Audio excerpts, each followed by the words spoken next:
Should you play Tower of Fantasy? The short answer is yes. It is an open world RPG game that is free to try out, so there's really nothing to lose in case you wouldn't like the game. But it is not out yet. But it will be, on the 11th of August. The Tower of Fantasy team somehow reached out to me and asked me if I would be interested in giving it a shot. And of course, I said yes to get my own first impression. And honestly, I was pleasantly surprised how the game feels to play. Important to note is that anything I say in this video is not sponsored by them, and I give you my unfiltered opinion. So if I don't like something, I have no problem saying that. You probably already heard Genshin Impact players going apeshit at this game for stealing character design. There were many examples of characters that looked almost like the ones in Genshin Impact. But that is because you can customize your own characters, and this should prove that the customization that you have is incredible. So obviously the first thing I want to try is to see how good it really is. And after 5 minutes of trying to make my own waifu, I realized she was looking very similar to a character I know. Let me introduce you to Siege. And that didn't even take me 8 minutes, and I didn't even plan to go for that girl in the beginning. There are so many options that you have. But if you're on the lazy count, you can also just go with randomize, which was also quite interesting to see what the randomizer does. Anyway, I went with the design I should have started with, and that was Tefaria, my channel mascot. And let's just ignore the creature I tried to create here. But I think now it's time to hop into the game. First you start off playing catch with human's best friend, a dog. Well, that's why I'm a cat person. In that scene, you get asked if you would like to play as a male or female. And obviously I went with female. I still don't get to this day why people choose male over female. I'd rather look at a woman's ass for 100 hours than a male spot. But hey, that's personal preference. The tutorial was okay. Good introduction with an actual very cool quicktime scene.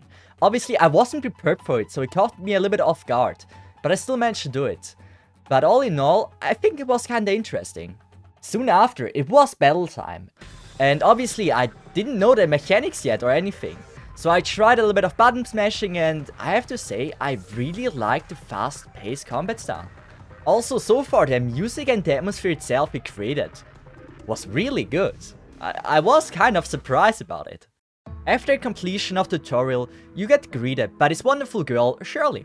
I think now it's time to talk about the voice acting. I only experienced the English voice acting, and most of you know that I prefer the Japanese voice acting a lot more than the English one in general. But damn, they got some seriously good voice actors for this game. I can see it. Your sorrow, your sadness, your weakness. I can see all your self-pity. Cursing your cruel fate. I wish I could show you my favorite voice acting parts, but sadly that would spoil you the story. And trust me, the story is worth watching, and I'm very sure you wouldn't want to get spoiled. I didn't even play the game for 2 hours, and there was one moment where I had a teardrop in my eye. But obviously, I didn't finish the game. I can't give you an accurate opinion about the entire story. But the parts I saw were captivating and pretty amazing. Back to the game. Have you realized I wasn't playing with my custom character yet? That was because in the tutorial you don't. But after a short while you get to a place where you can change the look of your character. And did you know 10% of people have a birthmark of some kind? Well, so did my Lefaria. I don't know what caused it, but damn, it kinda looks hilarious. I think now we can look more into the combat style. Instead of having multiple characters in your party, you have 3 weapons, which you can switch to with one button. If the weapon icon is charged, it releases a powerful attack, which makes it important that you have multiple strong weapons. Also, each weapon has a special attack with a cooldown. Some skills have a longer one than others, so it's important to know when to use it. You also have 3 dodges, which recharges as soon as you have used one of them. There is also an evasion mechanic in the game. If you dodge in the right time, right before the enemy attacks, it will slow down all enemies. During this time, you can deal a ton of damage against them.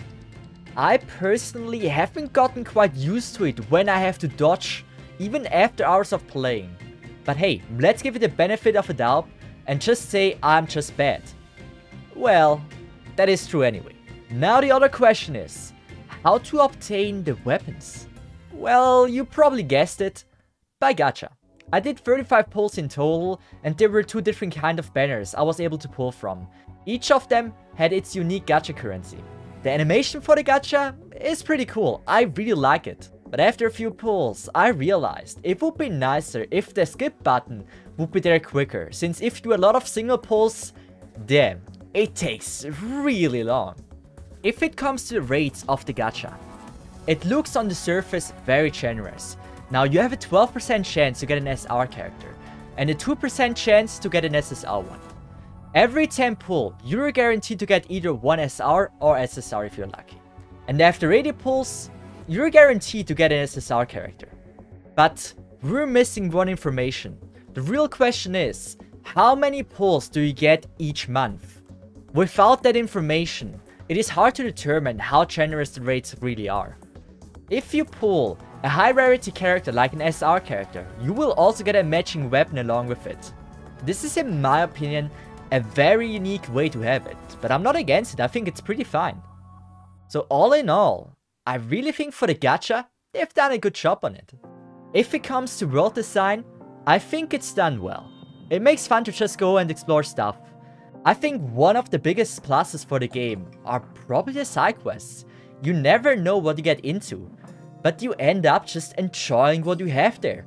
In one of them, I had a minigame tournament arc. For example, I had to do bowling, I had to do who is more accurate with the bow, and then I had a race against the NPCs. It was just so random and I didn't expect it, that I just ended up having a lot of fun. The only thing I would personally improve is that it is a little bit more challenging. Now, it's obvious I'm still at the start of the game, and maybe later on they get more challenging, but I still wish, even in the beginning, that they will impose like a small challenge at least. One thing I haven't mentioned yet are mounts. You can ride a motorcycle or jetpack through the world, or other cool things. It makes exploring a lot more fun. The only thing I would improve there is make the jetpack a little bit faster. It is so slow, and I'm sure no one would be mad at that. While exploring the worlds, I encountered a boss fight, and he was just level 22. So I thought I can take it on. I tried, but gave up rather quickly when I saw the damage and how much damage I dealt. And I think it had 5 HP bars, so it was a little bit too much for me at the moment. But exactly moments like this is the reason why I like open world games so much. Now the last thing I would like to talk about, which is also one of the most important points for gacha games, are the characters. How do they look? I personally think they all look pretty nice, and the artists do deserve a bonus. But I myself couldn't find a waifu yet, someone that I really like just because of the look. But hey, the game is not even out yet, so it's totally understandable. But if I would have to pick one out of the current playable characters, I think it would be Miro. She looks like an ice queen, and I just love long-haired beauties. There was also one part in the story where I was able to play her, and honestly, with her I managed to annihilate just everything. It might also have been because of the weapon though. There is so much more I could talk about, but I think the true beauty of a game like this is to figure them out by yourself. All in all, I talked mostly positive about the game, and that's because I really enjoyed playing it. I also didn't encounter any game-breaking glitches or bugs, but I heard and read from other people that they encountered them. For example, one creator was stuck on the story quest because the NPC he should talk with wasn't there.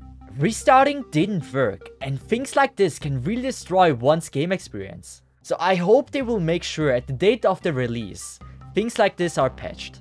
As mentioned in the beginning, I wasn't paid to speak highly of the game, but hey, I'm a really easy person to please and I had a great time playing it. Some may call it a copy of Genshin, but pretty much every game takes inspiration of other games. Remember when Genshin came out? Everyone said it's a copy of Breath of the Wild. I think Tower of Fantasy has many aspects that make it unique in its own way. And hey, it's a free game. You can play it on Android, iOS, PC, or maybe even on your fridge. I'm not so sure about that one though. So if you were intrigued by the game, trying it out doesn't cost you anything. But I think now that concludes my little analysis. If you enjoyed the video, it would really help out the channel a lot if you liked the video, and maybe even subscribe. But with that said, I wish you all a beautiful day. And I would say, have a nice one, and bye bye Smelsai, have a good one. and see ya.